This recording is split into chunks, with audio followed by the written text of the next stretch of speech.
Salut tout le monde, c'est Sneakit. Aujourd'hui, pour vous parler des nouveautés du mois de mars, un mois qui a encore été pas mal chargé. Avril sera pas mal non plus à mon avis. On va commencer avec les occasions. Alors, les 5 premiers tomes de Shadow House. Très bon état, bonne petite occasion. On va pouvoir découvrir cette série. Ça fait longtemps que j'en entends du bien. Plutôt l'air sympathique.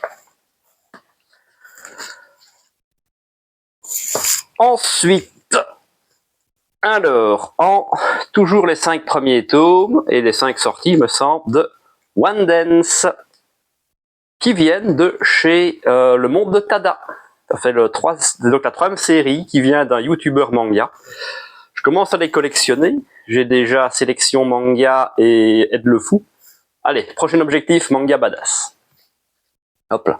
Bon, c'est du Noévé, c'est pas ce que je préfère, mais c'était histoire de soutenir aussi un peu la chaîne des copains. Hop là. Le premier tome du Rakugo à la vie, à la mort. J'ai beaucoup aimé Akane Banashi. Voilà, donc j'ai envie d'en savoir un peu plus sur le Rakugo, on va tester. C'est déjà un bon pavé et un investissement. Donc on va lire ça et voir si ça vaut la peine de continuer. Voilà, ça c'est lourd. Ouh que c'est lourd. Les 6 tomes de Akira. C'était quand même un con pour un collectionneur de ne pas avoir cette pièce dans sa collection. C'est réparé. Ouais, on les repose parce que ça fait vraiment du poids. Ça fait longtemps qu'il me faisait de l'œil. Là, j'ai trouvé un bon petit prix en lot. Toujours intéressant.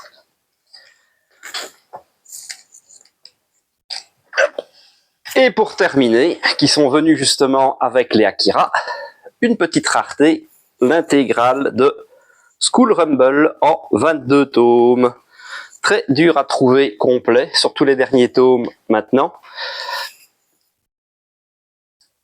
Pour la blague, le tome 7 était déchiré sur la couverture. Ça m'embêtait très très fort. Je l'ai donc racheté pour 1,75€ et je l'ai revendu pour 1,50€. Comme ça, j'ai pu améliorer. Heureusement que c'est un des premiers, sinon j'aurais pas pu faire ça. Voilà, en termes d'occasion, c'est tout. C'est déjà pas mal. On va passer tout de suite aux nouveautés du mois. Donc, pour commencer, chez Manabooks, le tome 6 de Villageois Level 999. Petite lecture popcorn, ça a le même goût qu'un isekai sans en être vraiment un. Chez Mangetsu, le tome 21 de l'excellentissime Aohashi. Encore une fois, meilleur manga de football au monde, ça éclate Blue Lock, selon moi. Le tome 9 de Colocataires à leur manière, un manga vraiment feel good, comme c'est pas permis, avec des chats. Les chats, ça marche toujours bien. Si vous avez aimé par exemple La Gameuse et son chat, c'est vraiment très bon. Celui-ci va vous plaire assurément. Chez Doki Doki, le tome 17 de Classroom for Heroes. Encore une petite lecture détente, assez etchi. On va éviter d'ouvrir une page, ça pourrait éviter les problèmes. Moi j'aime bien, je suis bon client pour ces conneries. Le dernier tome des Enfants de la Mer. C'est toujours plaisant de finir une série avec ce bleu qui a changé. Le tome 4 et 5 sont différents. Ça a tendance à m'énerver. Voilà, bah c'est comme ça, on n'y peut rien. Je les vois mal ressortir des couvertures et nous les envoyer en s'excusant. C'est pas vraiment le genre de la maison. Chez Crunchyroll, le tome 29 de Blue Exorcist. On approche de la fin. Vraiment, pas très connu, mais très très bonne série. J'adore. Malheureusement, l'autrice étant malade, le rythme de parution est devenu extrêmement lent. Espérons au moins qu'elle aille jusqu'au bout. Chez Glénat, le tome 5 de La sorcière aux champignons. C'est du shoujo, mais j'aime bien. Et le tome 29 de Tokyo Revengers, c'est l'avant-avant-dernier. Fini en 31 tomes, évidemment. Voilà, tout le monde adorait cette série, maintenant tout le monde crache dessus. Il aurait dû s'arrêter avant et pas faire le dernier arc. Maintenant, moi je vais au bout. Parce qu'il faut toujours aller au bout d'un manga commencé, question de principe. Chez le Lézard Noir, je me suis laissé tenter par le cri du Kujima. Non, je me demande s'il n'est pas sorti le mois dernier, celui-là, mais je l'ai acheté ce mois-ci. Déjà, moi j'ai bien aimé, c'est sympathique, c'est étrange avec ce personnage-là, qui est mi-oiseau, mi-phoque, on dirait. J'aime bien. Et puis c'est en 5 tomes, donc c'est pas trop long. Donc c'est toujours appréciable. En parlant de série pas trop longue, mon libraire m'a conseillé Shisakobe. Donc voilà, il y aura 4 volumes, un peu plus épais quand même. Voilà, je suis rentré avec il y a quelques jours, donc pas encore lu. Mais ce sera fait et on verra si on continue ou pas. À mon avis, il y a des chances parce que mon libraire a plutôt bon goût. Hop là. Chez Noévé, parce qu'il sort des trucs de temps en temps, même si c'est rare, on continue avec le tome 12 de Rent a Girlfriend. On est seulement qu'au tome 12 alors qu'on est pas loin des 30 au Japon, c'est d'une tristesse assez absolue. Le tome 5 de la Maison des Maiko, ça aussi c'est une série qui est beaucoup plus longue que ça. Bon, on va pas se plaindre, ça c'est vraiment très très bon. Non seulement ça raconte le côté geisha, le vrai terme ici étant geiko et meiko. C'est tout mignon et ça parle pas mal de bouffe en fait. Et moi j'aime ça les mangas de bouffe. Hop là. Et le tome 2 de Party Boy, dans l'autre sens c'est mieux. Party Boy Kongming. L'histoire du stratège Zhu Liang qui se réincarne à notre époque et qui devient le manager d'une petite idole. C'est exceptionnel, j'adore ça, mais en plus là la couverture est juste sublime, comme ça le côté métallisé, j'adore. Mais je ne vous conseille pas d'acheter du Noévé Graphics parce que c'est dangereux. Ce que je vous conseille par contre c'est l'animé. Allez voir l'animé, vraiment très chouette, si vous êtes dans ce délire-là, je recommande. Chez Kana, le tome 28 de Seraph of the End. Là aussi, à mon avis, on approche tout doucement de la fin. Le tome 19 de Boruto. Enfin, petit moment que je ne suis pas à jour, mais la série se termine en 20 tomes. Donc, je vais me lire les derniers d'un coup. Il y en a qui aiment. Moi, franchement, c'est comme Boruto en moins bien. C'est du Naruto en beaucoup moins bien, selon moi. En comparaison, c'est vraiment ce que Dragon Ball Super est à Dragon Ball. Et le dernier tome, ça fait plaisir, de Gleipnir, avec ce personnage qui se transforme en mascotte. J'aime beaucoup et je suis très content de voir ce que ça va donner. J'ai encore les derniers tomes à lire, mais ça va être dans mes prochaines lectures, peut-être même ce soir. Hop là. Chez Vega Dupuis, encore une belle petite pièce avec le tome 6 de Holy Land. J'aime beaucoup, en fait, le style de Kujimori. Je connaissais pas avant, mais je l'ai découvert avec Holy Land et Genesis. Le dessin, il est ce qu'il est, hein. Faut aimer. Si vous aimez le genre, ça passe. Manga de baston, très très bon. Et preuve que Vega Dupuis fait aussi du très très bon, le tome 6 de Boko Stratège. 6 sur 8, on approche du bout. Encore des révélations de ouf gueudin, des nouveaux personnages très sympas.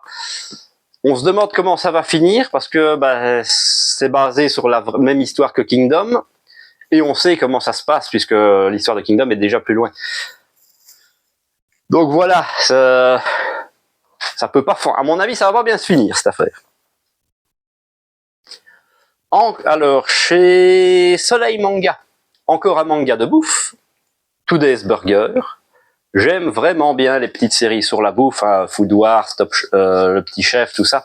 Ça n'en fait pas exception. Là, ça se concentre uniquement sur les burgers, mais c'est très chouette. Et le tome, alors ça c'est lequel déjà? Le 11 du Chat qui rendait l'homme heureux. Comme vous voyez, c'est du grand format, hein. C'est beaucoup plus grand que les tomes de base. On est sur une perfecte édition, on va dire. Voilà, ça a un certain prix, mais c'est encore un manga de chat, c'est aussi extrêmement feel good. Et le dessin est quand même loin d'être moche. Moi, j'aime beaucoup. Encore une régalade. Son manga de chat, c'est aussi une valeur sûre. Hop là.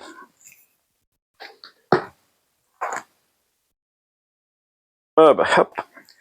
Chez Kiun, le tome 7 de Magus of the Library. Encore à des mangas les mieux dessinés qui paraissent à l'heure actuelle. Si vous cherchez des pages avec du blanc, vous n'en trouverez pas. Le problème, c'est le rythme de sortie qui est extrêmement long. Là, j'ai dû vraiment prendre le temps de me remettre dedans. Je pense que ça fait 1 an qu'on n'avait plus de tome. Le tome 19 de Valkyrie Apocalypse. On va commencer le nouveau combat. On a annoncé les combattants. Moi, j'adore ce truc, quoi. C'est les champions des humains contre les champions contre des dieux. C'est bourrin, c'est sympa. C'est franchement bien dessiné. Bonne série, vous pouvez y aller. Et l'avant-dernier tome, j'ai appris que ça se terminait bientôt, de Darwin's Game, donc le tome 28, fini en 30 tomes. Je disais bien que ça approchait du bout. Ça démarre en survival, en battle royale, survival game, et ça évolue complètement, donc c'est vraiment excellent comme manga. Et enfin, un gros format, le tome 2 de l'Abomination de Dunwich. Alors celui-là, on ne le lira pas, puisque ce sera en 3 tomes, toujours avec cette belle couverture en cuir, le cuir, miam miam. Donc on attendra le tome 3 pour se faire plaisir, ça va éviter de devoir attendre longtemps. Le tome 23 en collector de Love X Dilemma, fini en 28 tomes. Voilà, j'achète pas de collector, vous n'en verrez pratiquement jamais sur ma chaîne. Pourquoi est-ce que j'achète celui-ci? Ben parce que j'ai pas le choix. Puisque pour rentabiliser la série, il nous propose un collecteur. Notez que celui-là est loin d'être dégueu, c'est un petit artbook avec des illustrations. Bon, autant vous le montrer. Donc t'as un prix? Oula. Vous n'avez rien vu. Et si vous voulez la version de base, il faudra attendre que tous les volumes soient vendus, ce qui est loin d'être garanti. J'ai pas envie de prendre de risques, donc je prends le collector quand il sort pour avoir mon petit tome Day One. Au moins, ça va accélérer le rythme de parution. On va dire que c'est le positif. On peut pas toujours jeter la pierre. Toujours, je ne sais pas si je l'ai dit, moi, chez Delcourt Tonkam, le 8e fils, un isekai basique et sympathique. Le tome 16 de World's End Harem. C'est pas dingue. Hein. Il y a une histoire, mais elle est quand même pas ouf, c'est du cul. C'est du cul, voilà, on va pas se le cacher. C'est pas une priorité d'achat. Bah, celui-là aussi, c'est du cul. Il y a Kashi Triangle, mais avec... bon, là, il baisse pas. Mais là, avec des yokai, tout ça, sympathique aussi. C'était le manga ecchi du Jump. Il a changé de... Il est passé en V-Jump, si je ne dis pas de bêtises. Ça se laisse lire. Chez Komiku, le 11e tome du donjon de la Black Company. Plutôt sympa. Sorte d'isekai, mais assez différent, où le mec devient... Au lieu d'avoir des pouvoirs, il devient l'armain. Et il va tout faire pour redevenir riche, parce que l'argent, c'est la vie. Le tome 17 de King of Ant, le roi des fourmis. Une sorte de manga bourrin, comment dire. C'est pas du Furio, mais je pense qu'on n'en est pas très loin, avec une sorte de réinterprétation du mythe du Chaboté derrière. Plutôt sympa. On va essayer de trouver une page pas dégueu, parce que là aussi il y en a. Dessin est assez sympathique, encore une fois. Non, c'est très peu connu. Hein, c'est pas combien achète ce manga, mais on doit pas être des tonnes. Mécamage d'esclaves à héros. C'est un isekai, oui, c'est complètement un isekai. J'aime beaucoup celui-là, parce qu'il y a des mechas.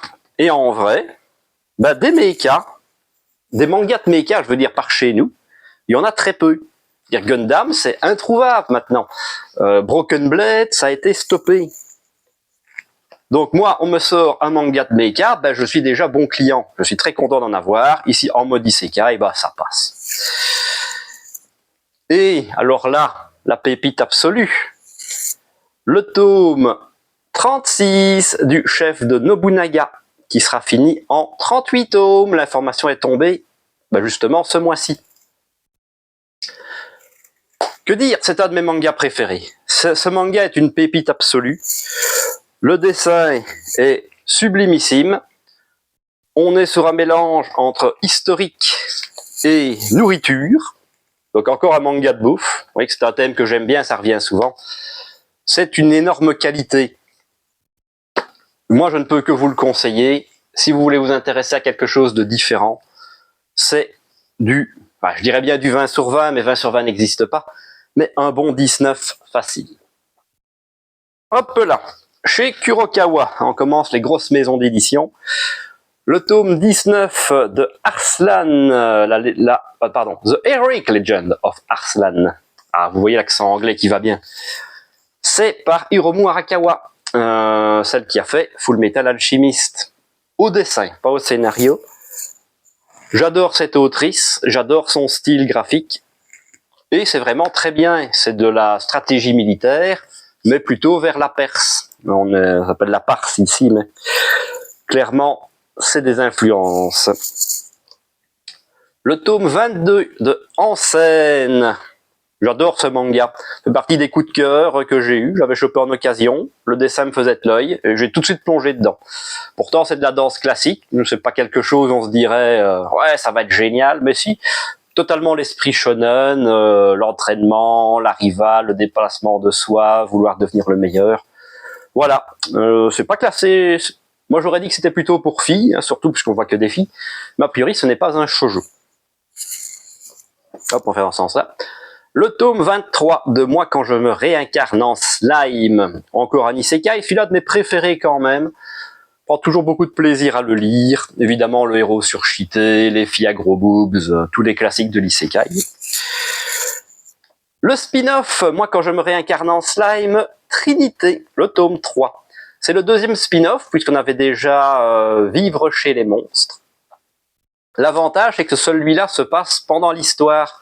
Et notamment dans ce chapitre-là, on revoit une période assez sombre de l'histoire du manga principal. Je dois dire que j'ai beaucoup aimé, ce qui fait que si je ne vous conseille qu'un spin-off, ce sera celui-là. Le tome 12 de Spy X Family, ça commence à traîner un peu en longueur, mais l'histoire reste bien, les personnages sympathiques, la petite Anya toujours aussi choupie. Et le tome 18 qui clôture la perfecte édition de Full Metal Alchemist. Un vrai plaisir de l'avoir enfin au complet. Faudra trouver le temps de se relire ça correctement, mais j'avoue que c'est une série que j'ai déjà lue plusieurs fois, donc c'est pas ma priorité. Je suis quand même content de les avoir, et surtout en parfait état.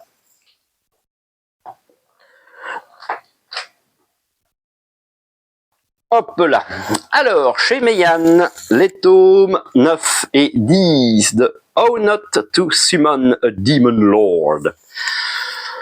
De l'isekai classique, Meian est quand même spécialisé là-dedans. Je pense qu'avec Delcourt Tonkam, c'est quand même les boss de l'isekai. Ça marche bien, ça fait plaisir. Toujours en isekai, Demon Lord Retry R, qui est, à la surprise générale, la suite de Demon Lord Retry. Voilà, 4e tome, un bon petit tome, ça passe toujours. Le tome 4 de Apparently Disillusioned Adventurer Will Save the World. Putain, cet tome à rallonge. C'est encore un manga un peu classique. C'est pas de l'isekai, mais c'est voilà, 4 aventuriers qui se sont fait pigeonner, jeter de leur groupe, qui s'associent et qui, étrangement, sont tous quand même relativement badass. Ce qui me fait peur, c'est que je pense que c'est fini en 6 tomes. Je vois pas comment la fin va arriver en 6 tomes. Soit ça va être rushé, soit on va te faire le coup du saison 2. C'est possible aussi. Et les deux gros pavés, 5 et 6 de Zatchbell pour ceux qui ont connu à l'époque. Série difficilement trouvable dans l'édition originale. Donc on se les prend en grand format chez Meian. On voit bien que ça marche quand même moins bien que Baki et... Comment il s'appelle encore celui-là? Il est là. Et oui, évidemment. Et les Karakuri Circus. Bah oui, hein, c'est un peu plus obscur. C'est du shonen à l'ancienne, on va dire typique des années 2000.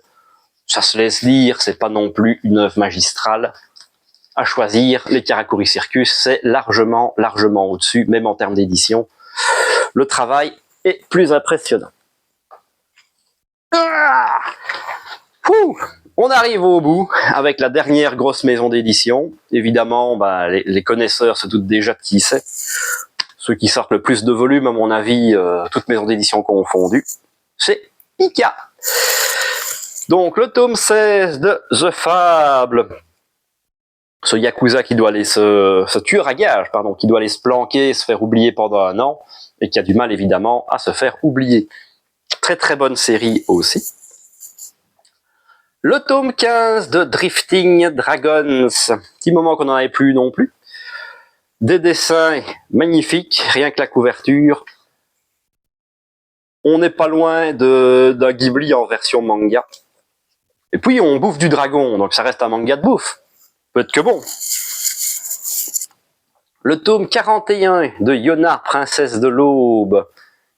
Un pur shoujo, mais qui se laisse lire par tout le monde, sans souci. Très joli dessin. 41 tomes, ça fait un peu beaucoup. Je pensais pas que ça irait aussi loin quand j'ai commencé, mais bon. Par Hiro Mashima, enfin scénarisé par Hiro Mashima, dessiné a priori par un de ses larbins. Les 2 tomes de Gate of Nightmare, c'est l'intégrale. On voit clairement son trait. Dispensable. Si vous n'êtes pas grand fan de l'auteur, bon, je les ai pris pour la collection, on va dire. Voilà, bah c'est en 2 tomes, on se doute bien que c'est une fin ouverte. Il y aura pas une vraie fin. C'est pas un vrai one shot. Le tome 4 de All Out. Donc ce manga est sorti pendant la Coupe du Monde de rugby. C'est logique, c'est un manga de rugby. C'était plutôt bien joué de la part de Kana. Mon Dieu, je suis fatigué. Le dessin est plutôt cool. Il y a un petit côté assez sérieux dans le dessin en fait pour un shonen. Et comme beaucoup, quand c'est sorti, bah, j'ai pas trouvé ça ouf. Mais c'est un manga, il faut lui laisser le temps. Alors c'est fini quelque chose en 19 tomes, donc ce sera pas une série extrêmement longue. Mais il y a des personnages qui sont apparus. Je pense que c'est au niveau du tome 3, notamment l'entraîneur.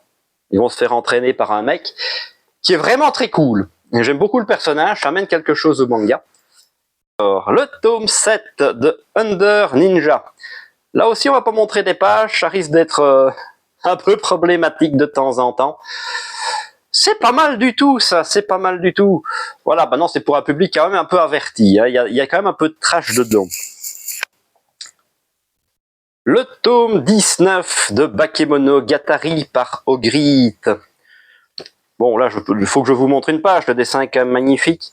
On va essayer de trouver quelque chose d'un peu correct. En termes de dessin, on peut dire ce qu'on veut, Ogritte, c'est une brute. Il a un niveau de fou. En termes de scénario, j'ai lu quand même pas mal de ses mangas, et par tous en couilles, c'est quand même incroyable. Je ne comprends jamais les fins de ce mec. Là, on devrait approcher aussi du bout. Mais heureusement, là, je pense qu'il n'est pas scénariste, il ne fait que le dessin, puisque c'est un roman à la base. Tiens, bah, toujours du Mashima, le tome 28 de Eden Zero doit être aussi dans le dernier arc. Ça reste du Mashima, c'est sympathique. Toujours les mêmes défauts, le mec sait pas tuer un personnage. Il trouvera toujours une combine pour amener des gens morts à la vie. Dire dans Fairy Tail, Makarov est mort 4 fois.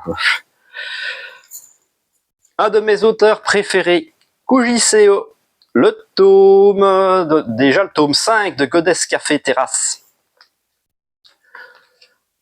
C'est complètement pas sa meilleure série, parce que là, avant il y avait des vrais thèmes en fait chez Kujiseo. Le thème de la mort et du deuil sont très présents, surtout dans Suzuka, son tout premier, et puis dans A Town Where You Live, et puis dans Fuka aussi en fait. Donc, c'est un thème qu'il maîtrise bien.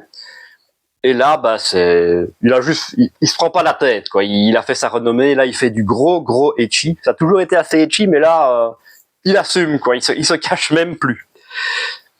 Et on termine avec une petite pépite.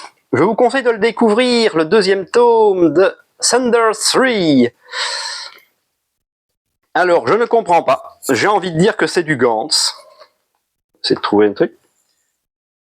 Quand vous regardez ça, c'est complètement le dessin de Hiroya Oku. Mais ce n'est pas lui. J'ai fait quelques recherches, personne n'est sûr de son coup. En tout cas, le pseudo, bah, c'est pas lui. Donc est-ce que c'est un de ses assistants? Est-ce qu'il est écrit sous un autre pseudonyme? Ce serait bizarre, je pense pas que les Japonais font beaucoup ça. Si vous avez l'explication, si vous savez, ça m'intéresse de le savoir. En tout cas, le dessin est très chouette. Évidemment, là, le côté évidemment du manga, c'est de mélanger ce style SD avec un dessin de haute qualité. Je remonte une page, voilà, il y a du vrai dessin dedans. Avec des grosses armes, des gros aliens, franchement, du Gantz. Je retrouve complètement Gantz dans ce manga. Si vous avez aimé Gantz, vous allez adorer. C'était peut-être le tome que j'attendais le plus ce mois-ci. J'ai pas été déçu. Je n'ai qu'une envie, c'est d'avoir la suite. Maintenant, à voir sur le long terme ce que ça donnera. Voilà. On est déjà sur une bonne grosse vidéo, mais vous avez vu, il y a pas mal d'achats. Si cette vidéo vous a plu, n'hésitez pas à lâcher le petit pouce bleu et à vous abonner à la chaîne pour voir les prochaines vidéos et me donner de la force. Bon, là, je suis presque à 50 abonnés. Ouais! Peut-être que dans 10 ans, j'en rirai et j'en aurai 50 000 et je ferai le malin. Ça m'étonnerait très fort. Je pense que dans 10 ans, je serai mort. Voilà, n'hésitez pas à laisser des petits commentaires. C'est vraiment ce que je préfère dans les vidéos, c'est discuter avec vous, de me donner votre avis, quelles sont vos meilleures découvertes de ce mois-ci. Et en attendant les prochaines vidéos, moi je vous dis à la prochaine!